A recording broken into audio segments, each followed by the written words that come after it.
పూణే దేశంలోని ప్రముఖ ఐటీ నగరాల్లో ఒకటి. అదేవిధంగా మహారాష్ట్రలోని రెండవ పెద్ద నగరం.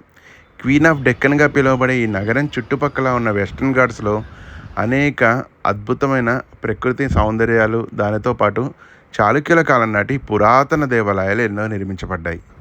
మౌర్యులు, శాతవాహనులు, వాకాటకాలు, చాళుక్యులు, యాదవరాజులు, మరాఠాలు మరియు పీష్వాల కాలంలో అనేక దేవాలయాలు నిర్మింపబడ్డాయి మరియు సంరక్షించబడ్డాయి.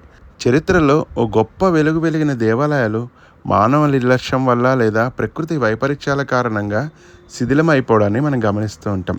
అయితే మానవ కట్టడాల వల్ల కూడా కొన్ని దేవాలయాలు అనేవి కనుమరుగైపోయి, అలాంటి ఒక పురాతన దేవాలయాన్ని మనం ఇప్పుడు సందర్శించబోతున్నాం.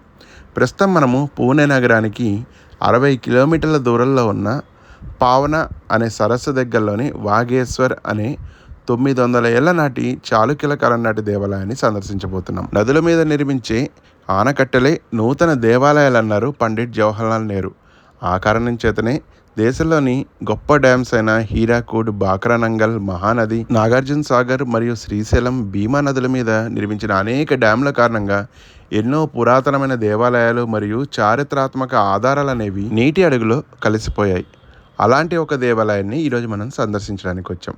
ప్రస్తుతం మనము వాఘేశ్వర్ అనే దేవాలయానికి చేరుకున్నాము. సంవత్సరంలో 8 నెలలు పూర్తిగా మునిగి ఉండే ఈ దేవాలయం కేవలం ఎండాకాలంలో మాత్రమే మనకి ఈ విధంగా దర్శనమిస్తుంది. చాళుక్యుల కాలంలో నిర్మితమైన ఈ దేవాలయం అనంతరం యాదవులు, మరాఠాల కాలం వరకు పూజింపబడి 1971 సంవత్సరంలో పావన అనే సరస్సు మీద నిర్మించిన ఆనకట్ట కారణంగా దేవాలయం తన పూర్వ వైభవాన్ని కోల్పోయి జలాంతర భాగంలో కలిసిపోవడం జరిగింది. అయితే సంవత్సరంలో వచ్చే ఏప్రిల్, మే, జూన్, జూలై నెలలో మాత్రమే మనకి ఈ దేవాలయం కనిపిస్తుంది. ఆ సమయంలో ముఖ్యంగా మహారాష్ట్రలోని పూణే, సతారా, కొల్లాపూర్ జిల్లా వాసులు ఈ దేవాలయాన్ని ప్రత్యేకంగా దర్శించుకుంటూ ఉంటారు. సంవత్సరంలో 8 నెలలు పూర్తిగా నీటిలో ఉన్నప్పటికీ దేవాలయం ఇప్పటికీ చెక్కు చెదరకుండా ఉండడం గమనార్థం. దేవాలయానికి ఎదురుకుండా ఒక నంది మరియు ఒక మండపం గర్భాలయంగా విభజించబడింది. ఒకసారి ప్రధాన దేవాలయంలోని శివలింగాన్ని మనం సందర్శించుకుందాం. చిన్న చిన్న రాతి శిల్పాలతో కూడిన స్తంభాలని దాటుకుంటూ మనం గర్భాలయంలోకి ప్రవేశించబోతున్నాం. గర్భాలయానికి 2 వైపులా వినాయకుడిని పెట్టడం జరిగింది. ఇక గర్భాలయంలోని ప్రధాన లింగం మనకి భీమశంకర్ లేదా నాసికా త్రయంబకంలో మాదిరిగా కనిపిస్తూ ఉంటుంది. లింగం అనేది చాలా కింద అడుగుల భాగంలో ఉంటుంది. మీరు ఒకవేళ త్రయంబకేశ్వర్ కానీ లేదా భీమశంకర్ దేవాలయాన్ని కానీ చూస్తే ఇదే విధంగా కనిపిస్తాయి. ఇక ఈ ఆలయానికి సంబంధించిన ఖచ్చితమైన శిలా శాసనాలు కానీ ఆధారాలు కానీ మనకి లభించలేదు. అందుకే ఈ దేవాలయాన్ని చాళుక్యులు లేదా యాదవుల కాలంలో నిర్మించినట్టుగా భావిస్తూ ఉంటారు. ఇక ఆలయ నిర్మాణానికి వస్తే దీన్ని హేమపంక్తి నిర్మాణం అంటారు. అంటే ఏ విధమైన సున్నపురాయిని ఉపయోగించకుండా రాతిని ఇటుకలుగా మలిచి అమర్చిన విధానం. ఈ విధమైన నిర్మాణాలు మనం మహారాష్ట్రలో మరియు తెలంగాణలో గమనించవచ్చు. దేవాలయం చుట్టూ ఈ విధంగా రాళ్ళని ఒకదాని మీద ఒకటి చాలామంది పేరుస్తున్నారు. ఇప్పటికీ మన దేశంలో చాలామందికి దేవాలయం మీద లేదా దేవాలయ పరిసర ప్రాంతాల్లో ఈ విధంగా రాతిని ఒకదాని మీద ఒకటి పేర్చడం కారణంగా సొంత ఇంటి నిర్మాణం అవుతుందని భక్తుల విశ్వాసం.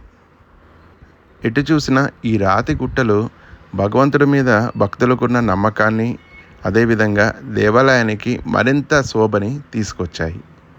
ఈ సరస్సు పరివాహక ప్రాంతాల్లో ఉన్న గ్రామస్తులు ఈ దేవాలయం పేరుతోనే నూతన వాఘేశ్వర్ దేవాలయం అని మరో చిన్న దేవాలయాన్ని నిర్మించుకున్నారు. సంవత్సరంలో 8 నెలలు అక్కడ పూజలు నిర్వహించి నదిలో నీటి మట్టం తగ్గిన తర్వాత మిగతా 4 నెలలు వాళ్ళు పూజలు ఇక్కడ నిర్వహిస్తున్నారు. ఇలాంటి పురాతన దేవాలయాన్ని పురావస్తు శాఖ వారి అధీనంలో తీసుకుని దీన్ని ఒక రక్షిత స్మారకంగా ప్రకటించాల్సి ఉంది. చుట్టూ అందంగా పరుచుకున్న పశ్చిమ కనుమల మధ్యనున్న ఈ విశాలమైన పావనా సరస్సులో నిర్మితమైన ఈ 900 ఏళ్ల నాటి పురాతన వాఘేశ్వర దేవాలయం చూపరులని ఎంతగానో కట్టిపడేస్తుంది. ఇలాంటి దేవాలయాన్ని దర్శించడం, సంరక్షించడం మనందరి బాధ్యత. ఇదండి పూణే సమీపంలోని వాఘేశ్వర్ యొక్క విశేషాలు. ఈ ప్రాంతం పూణే నగరానికి కేవలం 60 కిలోమీటర్ల దూరంలో ఉంటుంది. ఇలాంటి మరెన్నో ఆసక్తికరమైన మరియు చారిత్రాత్మక ప్రదేశాల గురించి నా ఛానల్ని వీక్షిస్తూ ఉండండి. భారత సాంప్రదాయాలు వర్ధిల్లాలి.